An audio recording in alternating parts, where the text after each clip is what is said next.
I mean, my problem was not an individual case. At the time of my arrest, a couple of other Iranian journalists, activists, they have been in jail, so they have been actually imprisoned in the very same facility as I. This was a whole campaign of intimidating journalists just to bring their critics down. And I think as I was between many different newspapers and media, I was well known, so they probably thought if we put somebody who is well known under arrest, this is going to be some sort of intimidation PR for other journalists. So after that, when I left the country in June 1999, and then they started with failing actually to slow down the reform movement and the demand of journalists for more flow of information and demand of people to get more information.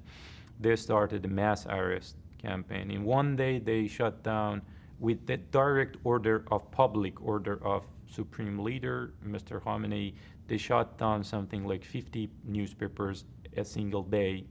They rampage over the offices of newspapers. They broke the computers. They took the belonging of journalists. It was a kind of war on media. Indeed, I studied, actions like this by different governments. In this dimension, I never seen in our contemporary history that the government is just rampaging and seizing the media and arresting a mass arrest of everybody who has been active in media. So I came out of Iran and I just realized quickly that with a country which every year internet users are being 10 times more, there is a huge interest in internet.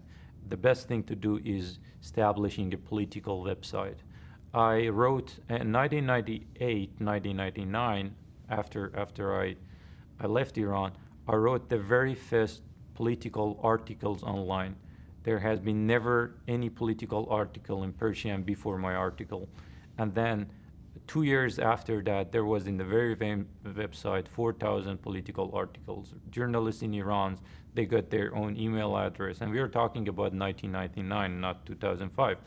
So they got their email address. They were sending, they were first submitting their article to editor, and if editor said, no, this is dangerous for me, they publish it on internet under their own name.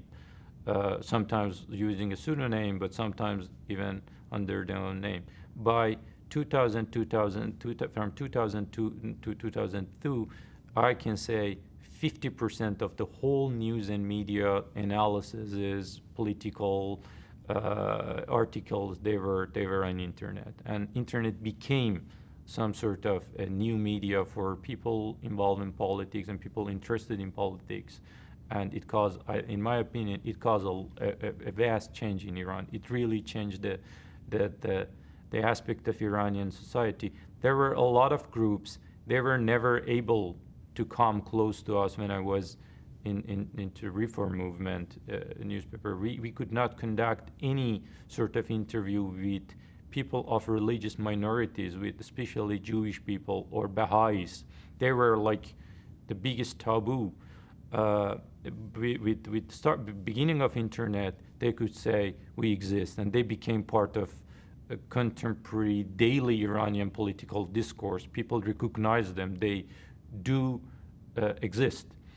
We have the government of Iran paid hundred thousands of dollars to show public some stuff which was in medieval time in Europe, like, for example, blood libel of the Jews. By the time of the internet and start of spreading our Persian contact, it came out that there are people like us, and there are doctors, engineers, bankers, lawyers. They are living and working with us. They are not monsters. They are not doing anything.